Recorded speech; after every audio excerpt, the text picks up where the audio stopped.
আপনি যদি school duty এবং কি পার্সোনাল ইউজের জন্য একটি ছোটখাটো গাড়ি খুঁজে থাকেন তাহলে এই গাড়িটি আপনি দেখতে পারেন। এই গাড়িটি হচ্ছে টয়োটা ব্র্যান্ডের বিটস, সম্পূর্ণ অকটেন ড্রাইভের একটি গাড়ি এবং কি পুশ স্টার্ট। গাড়িটিতে কোনো প্রকার অ্যাক্সিডেন্ট হিস্ট্রি নেই, সম্পূর্ণ রেডি অবস্থায় রয়েছে। এই গাড়িটি আপনাদেরকে আজকে আমরা রিভিউ করে দেখাবো। যারা ছোটখাটো ফ্যামিলির জন্য গাড়ি খুঁজছেন তারা এই ভিডিওটি দেখতে পারেন। এই গাড়িটার মডেল হচ্ছে 2010, রেজিস্ট্রেশন করা হচ্ছে 2015 সালে। সম্পূর্ণ ফ্রেশ অবস্থায় রয়েছে। সামনে পিছনে গ্লাস পেয়ে যাবেন আপনার অরিজিনাল এবং কি কোনো প্রকার অ্যাক্সিডেন্ট হিস্ট্রি নেই। প্রথমে যদি গাড়িটার ফ্রন্ট সাইড আপনাদেরকে দেখাই তাহলে দেখতে পারবেন গাড়ির ফ্রন্ট সাইডে কিন্তু আলহামদুলিল্লাহ যথেষ্ট ফ্রেশ অবস্থায় আপনারা পেয়ে যাচ্ছেন। সামনের যে হেডলাইটগুলো রয়েছে সেগুলো কিন্তু আলহামদুলিল্লাহ একদমই ফ্রেশ অবস্থায় রয়েছে এবং কি সামনের যে প্লাস্টিকের বাম্পারটা রয়েছে সেটাও কিন্তু একদম ফ্রেশ, কোনো প্রকার স্কেচ বা দাগ আপনারা পাচ্ছেন না এবং গ্রিলটাও কিন্তু আলহামদুলিল্লাহ যথেষ্ট ভালো অবস্থাতেই পেয়ে যাচ্ছেন। বনারটা দেখেন একদম ফ্রেশ অবস্থায় রয়েছে, কোনো প্রকার রঙের কাজ নেই। আর নাম্বার প্লেটটা দেখেন কতটুকু ফ্রেশ, একদম ফ্রেশ, কোনো প্রকার স্কেচ নেই এবং কি ঢাকা মেট্রো খ 13 সিরিয়ালের গাড়ি। সামনে পেয়ে যাচ্ছেন গাড়িটির স্টিলের সেফটি বাম্পার এবং কি গাড়ির যে ওই পাশটা আপনাদেরকে দেখায় তাও দেখতে পারবেন। এই পাশের যে হেডলাইট সেটাও কিন্তু আলহামদুলিল্লাহ একদম ফ্রেশ এবং কি মাঠগাটা কিন্তু একদমই ফ্রেশ অবস্থা রয়েছে। আর একটি চাকা যদি আপনাদেরকে দেখায় তাও দেখতে পারবেন চাকার যে বিট রয়েছে সেটি দিয়ে আশা করি আপনারা বেশ কিছুদিন গাড়িটা ইউজ করতে পারবেন এবং কি এই গাড়ির যে এলোরিংগুলো রয়েছে সেগুলো কিন্তু আলহামদুলিল্লাহ একদমই ফ্রেশ অবস্থায় আপনারা পেয়ে যাচ্ছেন। গাড়ির বাম সাইডের যে দরজাগুলো রয়েছে সেগুলো কিন্তু আলহামদুলিল্লাহ যথেষ্ট ভালো অবস্থায় রয়েছে। রিনশেড পেয়ে যাচ্ছেন গাড়ির সাথে এবং কি যে গ্লাসগুলো রয়েছে সেগুলো কিন্তু এখন পর্যন্ত অরিজিনাল জাপানি যে স্টিকার সেগুলো কিন্তু লাগানো অবস্থায় আপনারা পেয়ে যাচ্ছেন এবং কি দরজার যে রঙের কন্ডিশন সেগুলো কিন্তু আলহামদুলিল্লাহ একদম ফ্রেশ অবস্থায় রয়েছে এবং দরজার প্রত্যেকটা ভিডিও কিন্তু আলহামদুলিল্লাহ ফ্রেশ অবস্থায় রয়েছে। আমরা যখন গাড়িটার ইন্টেরিয়র দেখাবো তখন কিন্তু আপনাদেরকে আমরা গাড়ির দরজার যে বিটগুলো আছে সেগুলো দেখিয়ে দিব এবং কি পিছনের গ্লাসটা অরিজিনাল জাপানি যে স্টিকার সেটা কিন্তু লাগানো রয়েছে। আর পিছনের ব্যাকলাইটটাও কিন্তু আলহামদুলিল্লাহ একদমই ফ্রেশ অবস্থায় পেয়ে যাচ্ছেন। সো ভিউয়ার্স, এই গাড়ির পিছন সাইডটা যথেষ্ট ভালো অবস্থায় পেয়ে যাচ্ছেন এবং বিটস লেখা যে মনোগ্রামটা সেটাও কিন্তু আলহামদুলিল্লাহ ভালো অবস্থায় রয়েছে। আর পিছনে স্টিলের সেফটি বাম্পার রয়েছে আর এই পাশেও কিন্তু জাপানি যে স্টিকার গ্লাসে সেটা কিন্তু লাগানো রয়েছে এবং কি এই পাশের যে ব্যাকলাইটটা সেটাও আলহামদুলিল্লাহ একদমই ফ্রেশ অবস্থায় আপনারা পেয়ে যাচ্ছেন। সো ভিউয়ার্স, এই ছিল গাড়িটির রঙের কন্ডিশন। চলুন এখন আপনাদেরকে আমরা গাড়িটির ইন্টেরিয়র দেখাই। এই গাড়িটার ইন্টেরিয়র আলহামদুলিল্লাহ যথেষ্ট ফ্রেশ অবস্থায় রয়েছে। এই গাড়িটার অল অপশন ওটা পেয়ে যাচ্ছেন, মাস্টার সুইচগুলো যথেষ্ট ভালো অবস্থায় রয়েছে।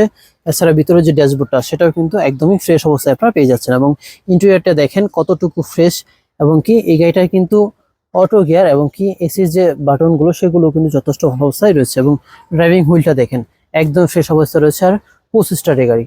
সো ভিউয়ার্স, এই গাড়িটার উপরে সিলিংটা দেখেন, সিলিংটা কিন্তু আলহামদুলিল্লাহ একদমই ফ্রেশ অবস্থায় রয়েছে। চলুন এখন আপনাদেরকে আমরা গাড়ির ইন্টেরিয়রটা দেখাই। ইন্টেরিয়রটা দেখেন একদম ফ্রেশ অবস্থায় রয়েছে, 25 স্টারের গাড়ি এবং কি 4টি দরজায় অটো পেয়ে যাচ্ছেন আপনারা। আর দরজার প্যাডটা দেখেন একদম ফ্রেশ অবস্থা রয়েছে এবং দরজার যে ঝুড়িগুলো রয়েছে সেইগুলো কিন্তু আলহামদুলিল্লাহ এখন পর্যন্ত অরিজিনাল অবস্থায় রয়েছে, কোনো প্রকার খোলা কাটা হয়নি এবং কি গ্লাসগুলো পেয়ে যাচ্ছেন আপনারা অরিজিনাল জাপানি স্টিকার লাগানো রয়েছে এবং গাড়ির ভিতরে যদি দেখায় তাহলে দেখতে পারবেন ড্রাইভিং হুইলটা একদম ফ্রেশ অবস্থা রয়েছে এবং কি ড্যাশবোর্ডেও কোনো প্রকার স্কেচ বা দাগ আপনারা পাচ্ছেন না। এবং উপরে সিলিংটা দেখেন, উপরে সিলিংটা কিন্তু আলহামদুলিল্লাহ একদম ফ্রেশ অবস্থায় রয়েছে, কোনো প্রকার স্কেচ বা দাগ আপনারা পাচ্ছেন এবং সিট কভার গুলো কিন্তু রিসেন্টলি করা হচ্ছে। আপনাদেরকে সিট কভার চেঞ্জ করতে হবে না, যেভাবে আছে সেভাবে আপনারা ইউজ করতে পারবেন।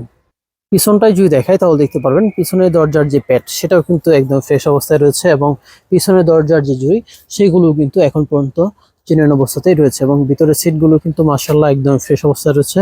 এখানে আপনারা অনায়াসে 3 জন বসতে পারবেন। চলুন এখন আপনাদেরকে আমরা গাড়িটির বডি স্পেস দেখিয়ে দিই। গাড়িটার বডি স্পেস কিন্তু হিউজ পরিমাণে রয়েছে, যেহেতু এটা তেলের গাড়ি যার কারণে কিন্তু আপনারা এখানে আপনাদের প্রয়োজনীয় অনেক মালামালি রাখতে পারছেন, কারণ এই গাড়িটির সাথে কিন্তু কোনো প্রকার এলপিজি বা সিএনজি সিলিন্ডার আপনারা পাচ্ছেন না। এছাড়াও গাড়ির এই সাইডের বিটগুলো দেখেন একদম ফ্রেশ অবস্থায় রয়েছে, কোনো প্রকার খোলা কাটা হয়নি এবং এই পাশের বিটগুলো দেখেন এইগুলো কিন্তু এখন পর্যন্ত অরিজিনাল অবস্থায় রয়েছে। সো ভিউয়ার্স, ডান পাশের জুড়ি এবং বাম পাশের জুড়ি দুটাই কিন্তু আপনারা সেম অবস্থায় পেয়ে যাচ্ছেন। যেহেতু এই গাড়িটিতে এখন পর্যন্ত কোনো প্রকার অ্যাক্সিডেন্ট হিস্ট্রি নেই সেই জন্য কিন্তু এই গাড়িটা সম্পূর্ণ ফ্রেশ অবস্থায় পেয়ে যাচ্ছেন। ব্যাক ডালা থেকে শুরু করে প্রত্যেকটি দরজার জুড়ি আপনারা অরিজিনাল অবস্থাতেই পেয়ে যাচ্ছেন এবং কি পিছনে আপনারা আপনাদের লাগেজ রাখার জন্য কিন্তু অসংখ্য জায়গাও পেয়ে যাচ্ছেন। ভিউয়ার্স, এই গাড়ির ইঞ্জিনটাও কিন্তু আলহামদুলিল্লাহ যথেষ্ট ভালো রয়েছে। আপনারা পেয়ে যাচ্ছেন টয়োটা ব্র্যান্ডের বিবিটাই ইঞ্জিন। আর এই গাড়িটার ইঞ্জিন কিন্তু 1300 সিসি। আর শকের জাম্পারের খুঁড়িগুলো দেখেন একদম ফ্রেশ অবস্থায় রয়েছে, সিসি থেকে শুরু করে যা কিছু আছে সবকিছু কিন্তু আলহামদুলিল্লাহ একদম ফ্রেশ অবস্থায় রয়েছে এবং কি এই গাড়িটিতে সামনে যে মাঠগার্ডটা আছে সেটা কিন্তু একদম ফ্রেশ অবস্থায় রয়েছে। সামনের মার্সেল থেকে শুরু করে ইঞ্জিনের প্রত্যেকটি পার্টস আলহামদুলিল্লাহ যথেষ্ট ভালো অবস্থায় রয়েছে এবং কি গিয়ারবক্সটাও যথেষ্ট ভালো অবস্থায় পেয়ে যাচ্ছেন এবং বনারের যে বিটগুলো রয়েছে সেগুলো কিন্তু একদম ফ্রেশ, কোনো প্রকার খোলা কাটা হয়নি। সো ভিউয়ার্স, এই গাড়িটি যেহেতু সামনে পিছনে গ্লাস অরিজিনাল এবং কি হেডলাইট ব্যাকলাইট অরিজিনাল কোনো প্রকার অ্যাক্সিডেন্ট হিস্ট্রি নেই, সেক্ষেত্রে এই গাড়িটি আপনি অবশ্যই, আমি আশা করি আপনি দেখতে পারেন। অকটেন চালিত এই গাড়িটির আস্কিং রেট ধরা হচ্ছে মাত্র 10,20,000 টাকা। তারপর আসেন, দাম নিয়ে আলোচনা করার অপশন রয়েছে। সো ভিউয়ার্স, আজকের মতো ভিডিও এখানে শেষ করছি। সবাই ভালো থাকবেন, সুস্থ থাকবেন। আসসালামু আলাইকুম।